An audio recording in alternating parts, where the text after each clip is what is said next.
बिस्मिल्लाहिर्रहमानिर्रहीम। अस्सलाम वालेकुम नाज़रीन, आप यूट्यूब चैनल देख रहे हैं। मैं इमरान ख़ान हूँ।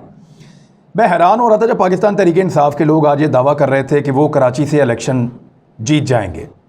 और मेरी हैरत के पीछे कुछ वजूहात थी। मैंने क्योंकि कराची में मेरे बहुत सारे अजीज़ रहते हैं, बहुत सारे दोस्त रहते हैं, बहुत सारे सहाफ़ी दोस्त भी हैं, मेरे रिश्तेदार भी हैं और वहाँ पॉलिटिक्स करने वाले जो गली मोहल्लों में करते हैं, तो पल्स रिपोर्ट भी आ जाती है। तो मुझे आइडिया था कि कराची के अंदर पाकिस्तान तहरीक इंसाफ ये इलेक्शन नहीं जीत सकती।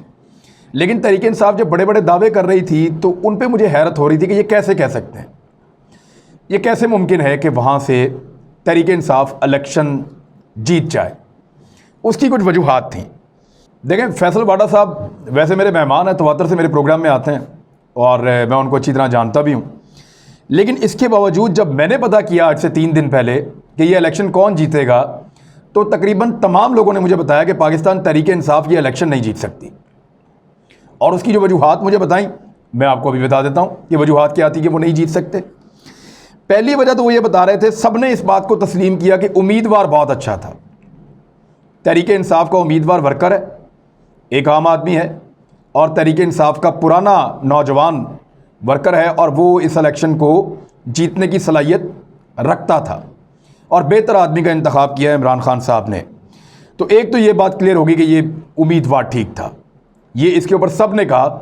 मैंने जिन जर्नलिस्टों से बात की उन्होंने भी ये कहा, सहाफ़ियों ने, मेरे अपने जानने वाले दोस्तों ने, वहाँ हल्के के जो लोग हैं उन्होंने भी ये बताया कि ये वाकई में जो उम्मीदवार है 249 में, ये उम्मीदवार बेहतर है, लेकिन ये इलेक्शन नहीं जीतेगा।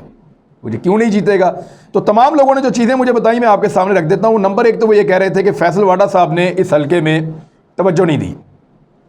और ये सिर्फ एक हल्का नहीं है, उन्होंने मुझे बहुत सारे हल्कों के नाम बताए हैं कि फ़लाँ फ़लाँ फ़लाँ फ़लाँ हल्के में भी जो बहुत बड़े बड़े नाम हैं वो अगला इलेक्शन हार जाएंगे।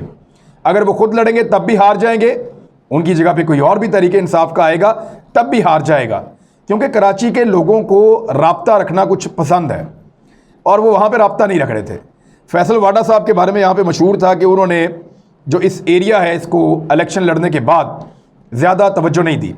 उन्होंने इलेक्शन से पहले बहुत बड़े बड़े वादे किए थे हल्के की तरक्की के लिए, हल्के के हालात की बेहतरी के लिए, वहाँ के लोगों से, वहाँ की बरादरियों से, लेकिन वो वादे बदकिस्मती से पूरे नहीं हुए और फैसल वाडा साहब ने तवज्जो नहीं दी।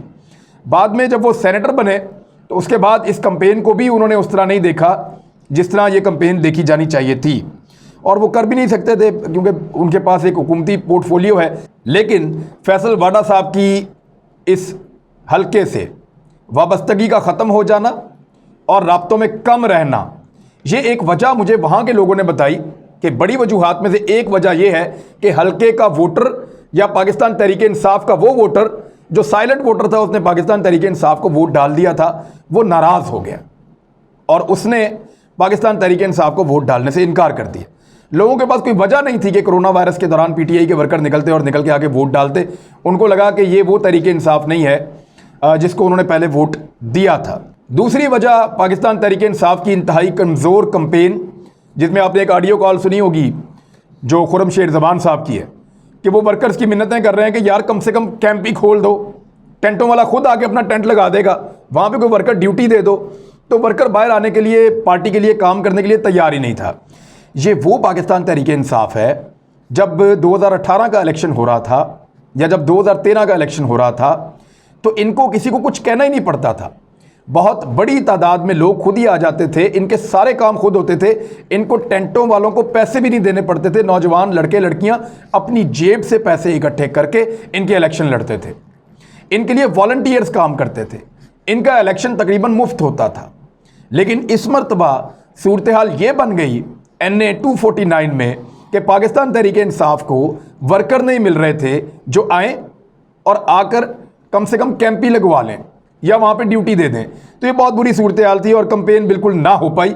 लेकिन दूसरी जानिब मुस्लिम लीग नून के मिफ्ता इस्माइल ने बड़ी तगड़ी कैंपेन की, बड़ी शानदार कैंपेन की और बड़ा ज़ोर लगाया है। डोर टू डोर भी, हर जगह पे भी पीटीआई का उम्मीदवार भी ज़ोर लगाता रहा, लेकिन उसका ज़ोर बन नहीं रहा था, हवा बन नहीं रही थी।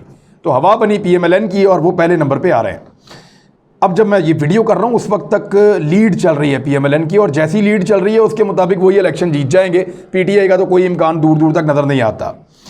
उन्होंने अवैस नूरानी साहब को, ANP को, मिफ्ता इस्माइल साहब ने जो लोकल बरादरियाँ हैं उन सबको साथ मिलाया और ये भी कहा कि मैं हुकूमत का इंतज़ार नहीं करूँगा, मैं अपनी जेब से आपके हल्के के काम करवाऊँगा। यही वादा फैसल वाडा साहब ने भी किया था, ये हुकूमत ना आए या आए, मैं आपके साथ खड़ा रहूँगा, आपका मुंतखब नुमाइंदा, और आपके सारे मसाइल हल करूँगा। क्योंकि फैसल वाडा साहब भी एक ताकतवर आदमी है, पैसे वाले आदमी हैं, वो ये कर सकते थे। लोगों ने उन पर एतबार किया, लेकिन इस मरतबा वही वादा जो है मिफ्ता इस्माइल साहब ने किया। PTI का उम्मीदवार तो कह ही नहीं सकता था, क्योंकि उसके तो पास कुछ नहीं है, वो अमीर आदमी नहीं है। तो मिफ्ता इस्माइल साहब ने वही वादा किया जो फैसल वाडा साहब ने किया था, और उस पर लोगों ने एतबार किया और उनको वोट दिए हैं। मुझे जो कुछ दोस्तों ने बताया, उन्होंने कहा जी अली जैदी इलेक्शन हार जाएंगे अगर आज इलेक्शन करवा लें उनके हल्के में, तो क्योंकि 2-3 दफ़ा ही वो कहते हैं कि वो हल्के के अंदर नमूदार हुए हैं। तो अली जैदी साहब के बारे में मुझे लोगों ने बताया ये बात, हालांकि मेरी अपनी उनके बारे में अच्छी राय है। एक ऑनेस्ट आदमी है, बेहतर आदमी है और ज़हीन आदमी है, और इमरान खान साहब का बहुत पुराना साथ देने वाले लोगों में से एक है। बाद में कोई हवा चले तो अलग बात है, लेकिन इस वक्त की सिचुएशन जब लोग मुझे बता रहे थे तो फैसल वाडा का अकेले का हल्का नहीं बता रहे थे, कैप्टन फ़हीम हो गए, अली जैदी हो गए, दीगर कुछ और लोग। वो कहते हैं 14 सीटें जो PTI ने जीती थी कराची से, वो आधी से भी आधी रह जाएंगी। बहुत मुमकिन है 4 या 3 जीत जाएं या 5 जीत जाएं, इससे ज़्यादा नहीं जीत सकते, क्योंकि इनके बेशतर लोग हल्कों से अपने आप को अलग कर गए, लोगों से अपना ताल्लुक, अपना नाता उन्होंने तोड़ लिया कराची से जीतने वालों ने। एक और वजह उन्होंने बताई कि कराची के साथ जो वादे किए थे पाकिस्तान तहरीक इंसाफ ने, वफाकी हुकूमत मिलने के बावजूद वो वादे पूरे नहीं हुए, और कराची में एक बड़ा शानदार प्रोपेगेंडा ये होता रहा कि इमरान खान साहब पैसे नहीं दे रहे, लिहाजा हम आपके ऊपर लगा नहीं सकते। सूबाई हुकूमत भी यही कहती रही और MQM अपनी पॉलिटिक्स करती रही। MQM के साथ इत्तेहाद करने का कराची में इमरान खान साहब को नुकसान हुआ है। इससे पहले जब इमरान खान साहब को वोट पड़े थे तो MQM की नफरत में कराची ने ज़्यादा वोट इमरान खान को डाले थे, चाहे 2013 हो चाहे 2018 हो।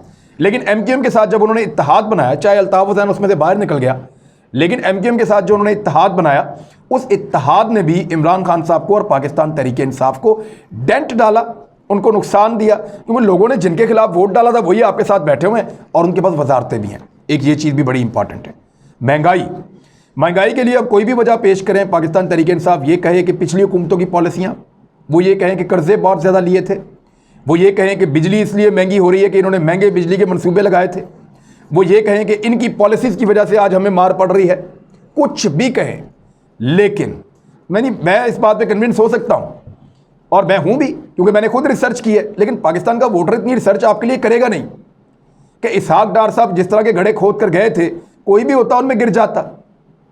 यानी मिफ्ता इस्माइल साहब ने एक बड़ी आला मीटिंग के अंदर एक बहुत बड़े आदमी को ये कहा था, और मैं आपको बता देता हूँ, क्योंकि मिफ्ता इस्माइल को हर साल GHQ जाना होता है। मिफ्ता इस्माइल को नहीं, हर वज़ीर जो ख़जाना है उसको एक मीटिंग GHQ में करनी होती है, क्योंकि जब बजट आ रहा होता है तो उससे पहले एक मीटिंग मुख्तलिफ इदारों से होती है, तो फ़ौज के साथ भी एक होती है, GHQ में भी जाते हैं। वहाँ से उन्होंने एक जुमला बोला था कि दुआ करें 2018 में अभी हमारी हुकूमत ना आए। क्यों? मगर इसलिए कि जिस किस्म की ये हालत है, जिस किस्म का खसारा है, हम तो बर्बाद हो जाएंगे, ये मिफ्ता इस्माइल ने कहा था, और ये बोझ हम नहीं उठा पाएंगे। ये ऑन रिकॉर्ड मैं आपको बता रहा हूँ ये बात, लेकिन जिसने मुझे बताई उसने ऑफ द रिकॉर्ड बताई थी, लेकिन अब क्योंकि बातें खुल रही हैं तो हम आपको बता देते हैं।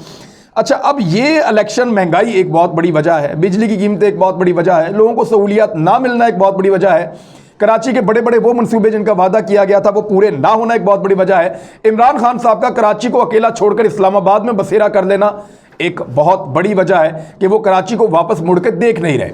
वो ऐसे नहीं देख रहे कि अगर इस शहर की 14 सीटें निकाल दें तो मैं कभी भी वज़ीर आज़म नहीं बन सकता था। इस शहर ने मेरे पे कितना बड़ा एहसान किया है, उसका बदला चुकाने उस शहर में नहीं जा रहे, और उनकी टीम में वो कैपेसिटी नज़र नहीं आ रही कि वो टीम जाए और जाकर कराची से इलेक्शन जितवा दे prime minister of Pakistan Imran Khan साहब को। तो वो टीम तो ऐसा कर नहीं पा रही, ना उन्होंने लोगों के अंदर ऐसा इमेज छोड़ा है। तो कराची जो पाकिस्तान तहरीक इंसाफ की झोली में आकर गिरा था, वो जो रेत होती है साहिल की, उसकी तरह अब उनकी मुट्ठी से फिसल रहा है। वो जितना ज़ोर से इसको पकड़ेंगे उतना फिसलेगा, क्योंकि उन्होंने कराची को दिया कुछ नहीं। साफ बात है, पीपल्स पार्टी ने नहीं दिया, वो भी यहाँ से वाइप आउट हो गई। MQM ने नहीं दिया, उन्होंने भी फारिग किया। अब PTI ने नहीं दिया, इसको भी फारिग करेंगे, कल किसी और को देखेंगे। अब PMLN वहाँ से एक सीट जीत रही है, तो PMLN के लिए एक अच्छा आगाज़ है कराची से। इसी चीज़ को आप एक और एंगल से देखें, क्या पंजाब में अगर अभी बल्दियाती इंतखाबात हो जाएं तो आप मुझे मैसेज करके बताएं कि उस्मान बुज़दार की कारकर्दगी और उस्मान बुज़दार की मौजूदगी में आप मुझे खुद बताएं, मैं ये पोल आप समझ लें इसको एक, और आप मुझे आगाह करें कि कौन जीतेगा पंजाब से इलेक्शन, PMLN या पाकिस्तान तहरीक इंसाफ। अगर आज बल्दियाती इंतखाबात पंजाब के अंदर हो जाएं तो पंजाब के बल्दियाती इंतखाबात में उस्मान बुज़दार साहब की शानदार कारकर्दगी के बाद और इमरान खान साहब के उनके ऊपर अंधे एतमाद के बाद क्या पाकिस्तान तहरीक इंसाफ पंजाब से बल्दियाती इंतखाब जीत जाएगी या नहीं जीतेगी? इस पर आप अपनी राय दीजिए, क्योंकि मेरी राय के अंदर तहरीक इंसाफ का कहीं कोई चांस नहीं बनता। और ये तहरीक इंसाफ के अपने तमाम लोग, बड़े तगड़े लोग जो पंजाब के अंदर न सिर्फ वजारतों पे हैं बल्कि अहम तरीन ओहदों के ऊपर बैठे हैं, वो मुझे बता कर गए हैं, एक दफ़ा नहीं बार बार बता कर गए हैं कि बल्दियाती इंतखाबात में जाना खुदकुशी है। इस वक्त हम यहाँ से नहीं जीत सकते क्योंकि हमने अपना मोमेंटम पंजाब के अंदर खो दिया है। बजाय इसके कि हुकूमत आने के बाद हम ऊपर की जानिब जाते पंजाब में, हम नीचे की जानिब गए हैं। तो पाकिस्तान तहरीक इंसाफ कराची में तबाह हुई और पंजाब के अंदर जो है वो कोई एक इलेक्शन बताएं जो जीते हों। अभी डस्का वाला भी हार गए, वजीराबाद वाले भी हार गए, अभी तो टेस्ट हुआ ही नहीं। बल्दियाती करवा के देख लें, पता चल जाएगा कौन कितने पानी में है। तो ये एक और वेकअप कॉल है इमरान खान साहब के लिए कि जब तक उनके लोग लोगों के साथ अपने आप को नहीं जोड़ेंगे, क्योंकि लोगों ने वोट डालना होता है, लेकिन आपके नुमाइंदगान लोगों को नज़रअंदाज कर रहे हैं, तो फिर लोग भी आपको नज़रअंदाज करेंगे। दूसरी जानिब देखें, यही इमरान खान जब आलमी फोरम पे हम जाते हैं तो उनकी गुड्डी चढ़ी हुई है, यानी बिलियन ट्री सुनामी पूरी दुनिया तारीफ़ कर रही है, इनकी खारजा पॉलिसी दुनिया तारीफ़ कर रही है, इमरान खान साहब की अपनी शख्सी कोशिशें उनकी दुनिया तारीफ़ कर रही है। मैं बड़ी मज़ेदार चीज़ आपको भी एक पढ़ के सुनाता हूँ। यहाँ मेरे पास एक ख़बर है और ये APP पे आई है और अल जज़ीरा के हवाले से है। Imran Khan voted personality of the week in Al Jazeera news competition. Al Jazeera में एक न्यूज़ का कंपटिशन होता है आलमी सतह के ऊपर, और इसमें ज़्यादातर अरब ममालिक हिस्सा लेते हैं। अरब मुल्कों के अंदर ये प्रोग्राम बहुत बड़े पैमाने पर देखा जाता है, जिसका नाम है सबाकुल अखबर। सबाकुल अखबर बहुत मकबूल प्रोग्राम है और बहुत बड़ा प्रोग्राम है अल जज़ीरा का, और बड़ा मकबूल है। इस प्रोग्राम में इमरान खान साहब जो हैं वो पर्सनैलिटी ऑफ द वीक बने हैं, यानी आलमी सतह के ऊपर लोग आपकी पजीराई कर रहे हों आपकी कुछ काविशों की वजह से, लेकिन पाकिस्तान के अंदर आपकी टीम की नाअहली की वजह से और गलत पॉलिसियों की वजह से और बैड गवर्नेंस के असरात की वजह से पाकिस्तानी आपको रिजेक्ट कर रहे हों, तो फिर इसमें बैलेंस पैदा करना फिर आपकी जिम्मेदारी है, रिस्पॉन्सिबिलिटी होती है। अब जरा आप ये सुनें, prime minister Imran Khan has been voted as personality of the week by Al Jazeera weekly programme साबिकुल अखबार news competition for his views and efforts to address the issue of Islamophobia. Islamophobia के इशू को एड्रेस करने की जो उन्होंने कोशिशें की हैं कि इस्लाम से जो लोग नफरत कर रहे हैं, मुसलमानों को जो अलग थलग किया जा रहा है, उसको ख़त्म करने के लिए इमरान खान साहब ने जो कोशिशें की हैं, इस पर यह पोल हुआ था, दीगर अहम तरीन शख्सियात को भी शामिल किया गया था। लेकिन अरबों में इस इंतहाई मकबूल प्रोग्राम के अंदर बेशतर लोगों ने राय दी कि इमरान खान को पर्सनैलिटी ऑफ द वीक बनाया जाए, और वो वहाँ पे बन गए हैं। तो क्या वजह है कि पाकिस्तान के अंदर वो अपनी इस शख्सियत को, वो अपनी इन काविशों को अपनी मकबूलियत के लिए कन्वर्ट नहीं कर पा रहे? देखिए, पाकिस्तान की ज़रूरियात मुख्तलिफ हैं। यहाँ बुनियादी सहूलियात नहीं है, यहाँ पीने का साफ़ पानी नहीं है, यहाँ सड़कें नहीं हैं, यहाँ ट्रांसपोर्ट नहीं है, यहाँ हेल्थ नहीं है, यहाँ एजुकेशन नहीं है, यहाँ इस्लामोफोबिया के ऊपर आपको लोग वोट नहीं डालेंगे, या आलमी सतह की कोशिशों के ऊपर लोग आपको वोट नहीं डालेंगे। वो अमेरिका में, यूरोप में, बरतानिया में, अक़वाम मुत्तहिदा में, हर तरफ आपकी बल्ले बल्ले ज़रूर होगी उन चीज़ों के ऊपर, लेकिन जहाँ लोगों को बुनियादी चीज़ें चाहिए और उसके लिए उनका मुंतखब लीडर उनके बीच में होना चाहिए, कम से कम आपकी टीम के लोग। तो खान साहब की टीम ने एक मरतबा फिर खान साहब के चित करवा दिया है। लेट्स सी अगले इलेक्शनों में क्या होता है। बहरहाल जो भी इलेक्शन हो रहा है वहाँ से पाकिस्तान तहरीक इंसाफ के लिए एक नई खबर आ रही है, एक नई हार के साथ। अब तक के लिए इतना ही, अपना ख्याल रखिएगा, इस चैनल का भी। अल्लाह हाफ़िज़।